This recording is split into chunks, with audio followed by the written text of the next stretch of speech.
आज की शिव पुराण की पावन कथा चेतन गुरु 11 यूट्यूब चैनल पर आएगी, जिसकी रिकॉर्डिंग चल रही है।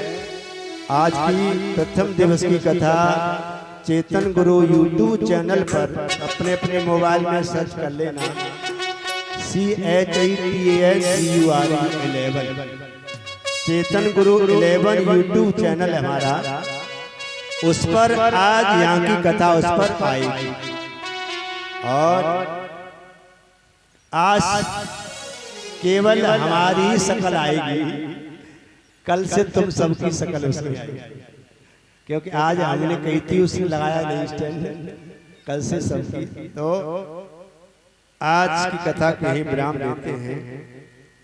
एक कथा आपने सुनी, किस तरह से पापी से पापी महापापी दुराचारी देवराज का कल्याण भगवान शिव की कथा श्रवण और शरण कर लेने से उसका उद्धार है।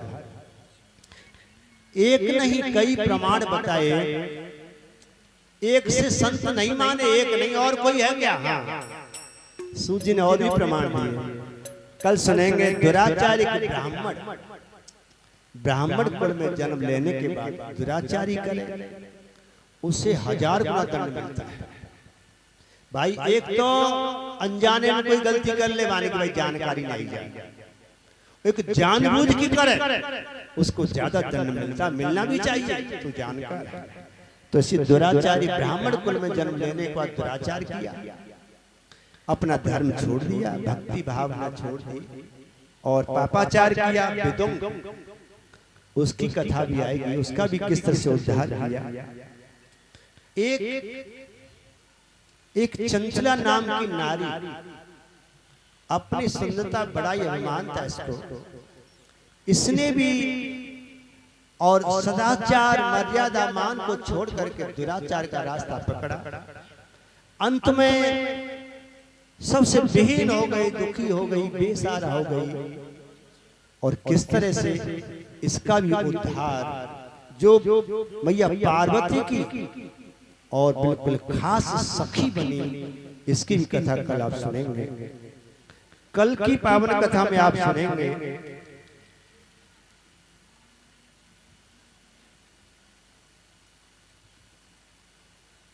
शिव और शंकर, रुद्र अथवा महादेव, ये दोनों एक ही हैं या फिर अलग हैं?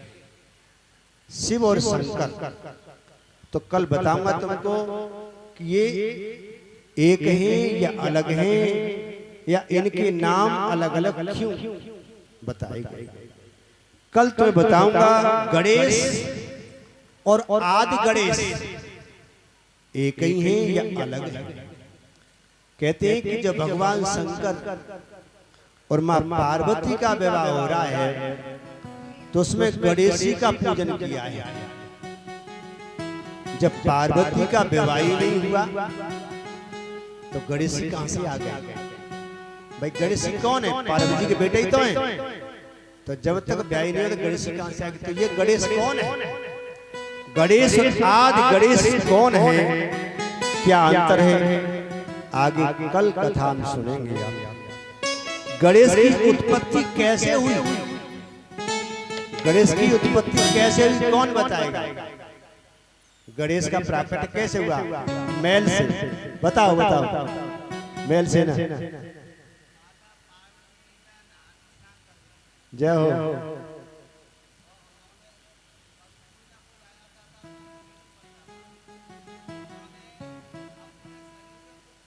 जय हो। ताली बजाओ इनके लिए, उस बिटिया के लिए ताली बजाओ, इनके लिए बजाओ। दोनों का जवाब एक ही है, बहुत सुंदर। हाँ, अपने से बस बस बहुत सुंदर, बहुत सुंदर। अच्छा है, ज्ञान होना चाहिए। हमारा युवा वर्ग आजकल क्यों भटक रहा है? उन्हें हमारी विज्ञान, हमारे ज्ञान, हमारे शास्त्रों की जानकारी नहीं है। मैं बताऊंगा तुमको, ये बात सही है कि मैल से, उबटन से उनका निर्माण किया, उनमें प्राण शक्ति डाली, तब प्रकट हुए। और इतने सुंदर, इतने गुणवान, इतने अजय विजय, सारी संपन्नता उनमें थी। तो अब एक बात बताओ, एक महीना तक मत नहाओ तुम, एक महीना के बाद नहाना, और मलमल के नहाना, खुर्च खुर्च के नहाना, कितना मैल निकलेगा? कितना मैल निकले बताओ? 1 किलो तो निकल लो ना, आधी किलो, 250 ग्राम, 100 ग्राम, 50 ग्राम भी नहीं निकलेगा, ज्यादा 10 ग्राम, 5 ग्राम निकलेगा, निकल जाए तो 5 ग्राम में तो मूर्ति इतनी बड़ी बननी नहीं। तो कौन सा मैल? कल बताऊंगा तुमको। तो उसके करने से गणेश जी का प्राकट्य हुआ, और गणेश जी कौन है? ये साक्षात श्री कृष्ण ही है। 2 देवताओं के ऊपर सिर पे मुकुट मोर की पंख है, एक कृष्ण के और एक गणेश जी। तो गणेश ही कृष्ण है। कल बताऊंगा, क्योंकि मैया पार्वती ने कहा कि जो सबसे गुणवान हो, सबसे ज्ञानवान हो, सबसे ऐश्वर्यवान हो, सबसे सुखी हो, सबसे विद्वान हो, सबसे सुंदर हो, वो आए, वो इस मूर्ति में प्रकट हो जाए। तो ऐसे तो कृष्ण ही है। कृष्ण ऑलराउंडर है, कृष्ण जे ऑलराउंडर, पूर्ण ब्रह्म का अवतार माना है कृष्ण को, क्योंकि 16 कलाओं से वो है संपन्न। तो कृष्ण ही साक्षात इसमें आकर के समाहित हुए थे। कल बताऊंगा तुमको। और कल की कथा सुनेंगे आप ब्रह्म ज्ञान के बारे में। कथा क्या है और कथा कितने प्रकार की होती है? कथा कितने प्रकार की होती है? कथा तो बहुत प्रकार की होती है। राम कथा, देवी कथा, शिव कथा, गरुड़ कथा, और तुम्हारी लिंग पुराण कथा, 18 पुराण, इतनी कथा है, सत्यनारायण कथा। तो कथा इतनी प्रकार की नहीं, कथा 2 प्रकार की होती है। वो कौन सी है? कल बताऊंगा। और कथा, वास्तव में कथा की परिभाषा क्या है वो कल बताऊंगा।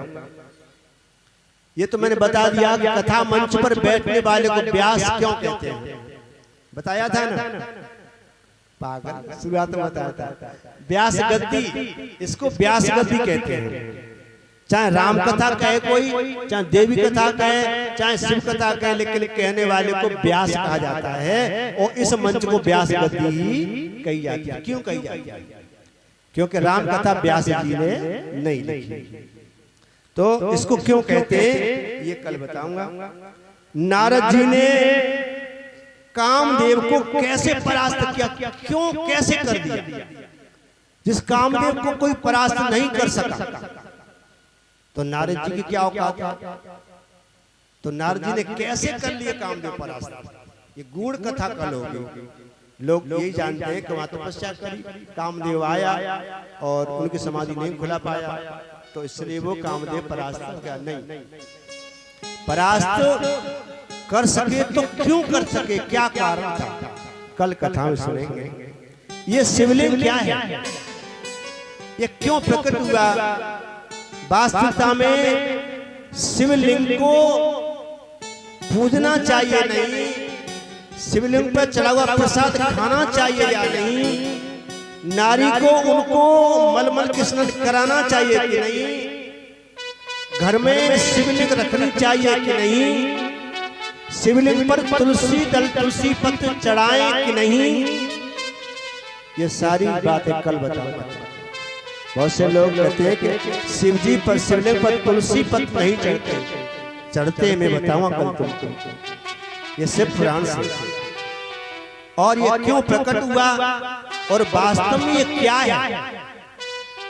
जो लोग गलत सोचते हैं, गलत समझते हैं, ये वास्तव में शिवलिंग है क्या? कल बताऊंगा।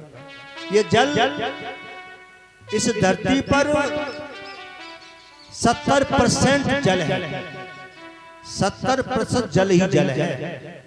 इस धरती के भाग किए जाएं तो 3 भागों में जल है, 1 भाग में धरती है। तो ये जल कहां से प्रकट हुआ और कैसे इस धरा पर आया, कल की कथा में आप सुनेंगे। आक, धतूरा, भांग, बेलपत्र और बेर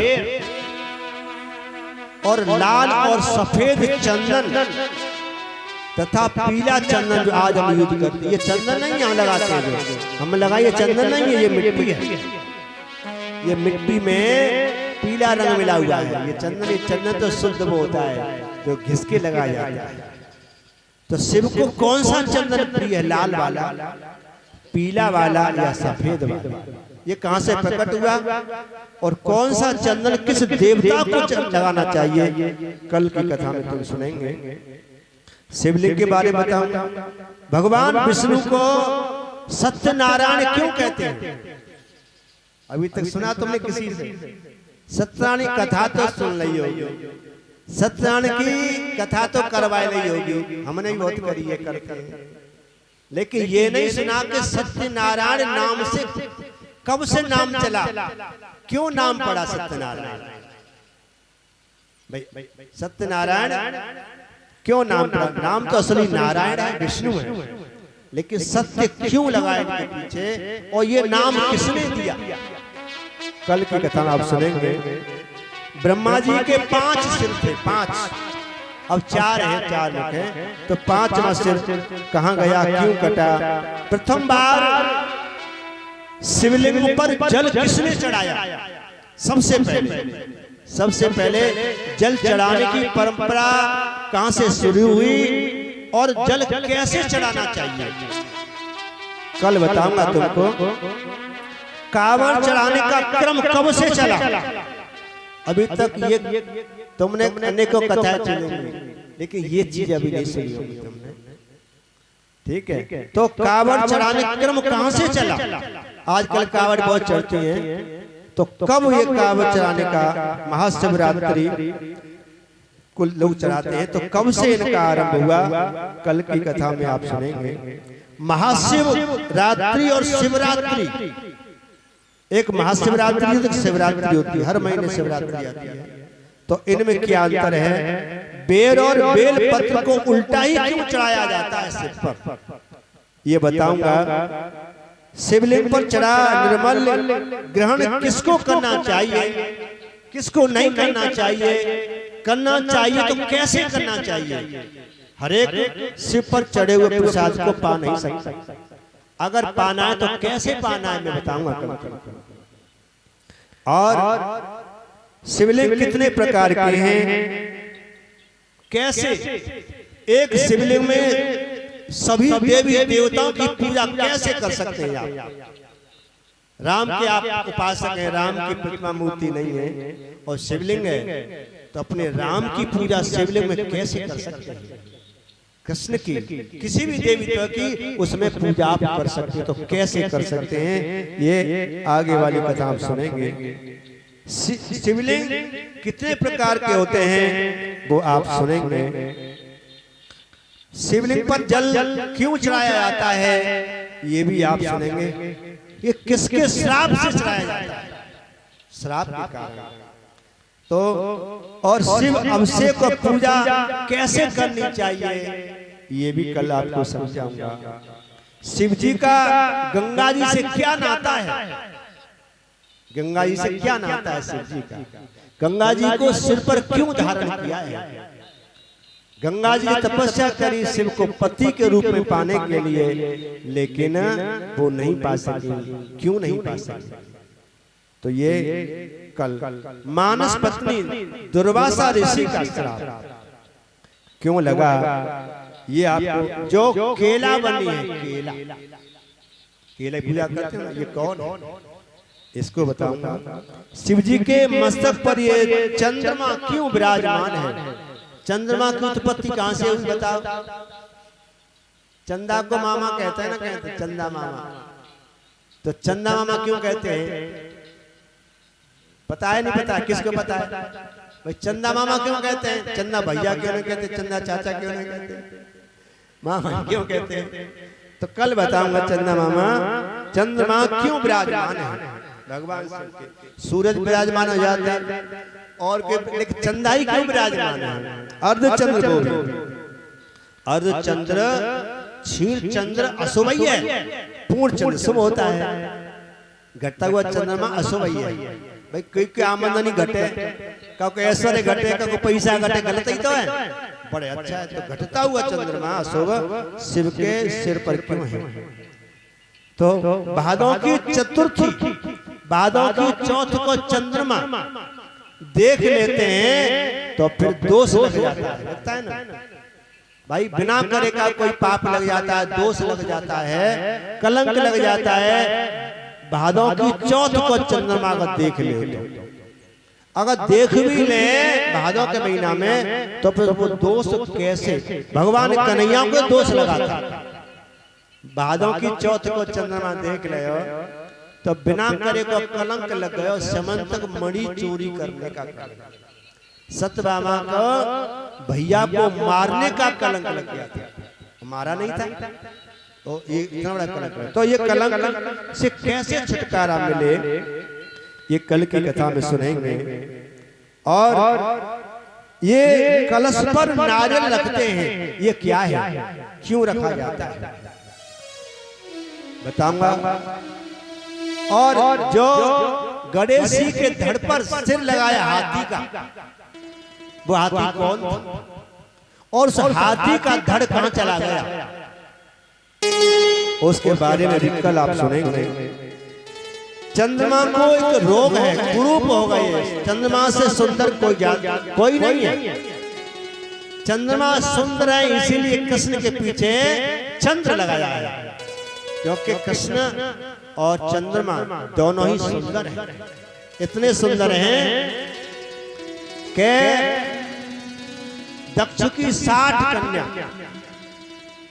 60 कन्याओं में से 27 कन्याओं ने चंद्रमा को पसंद कर लिया, 27 बेटी ने चंद्रमा को पसंद कर लिया, इतने सुंदर है चंद्रमा। तो इनको ये कुछ रोग का श्राप क्यों लगा? और जो चंद्रमा को कुष्ठ रोग होने का श्राप लगा, ये फिर दूर कैसे हुआ?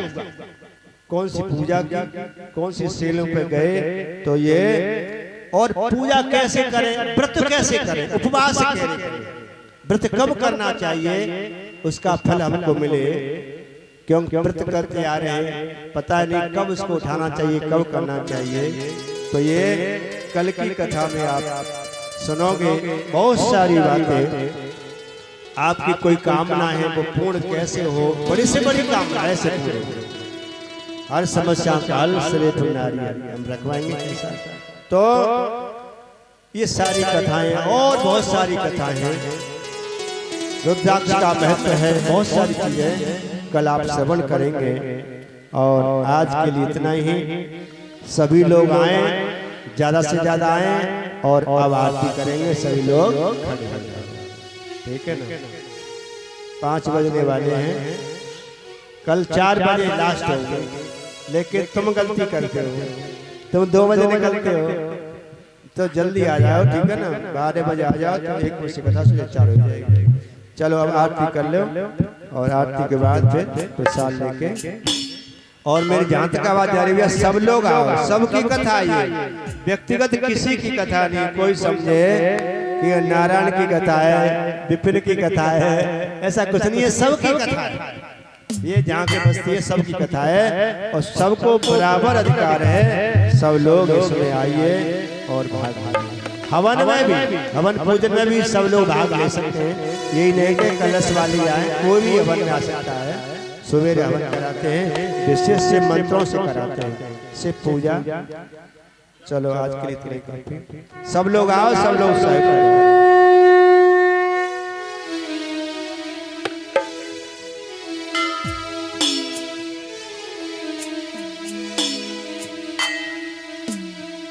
ओम जय शिव ओंकारा, स्वामी जय शिव ओंकारा।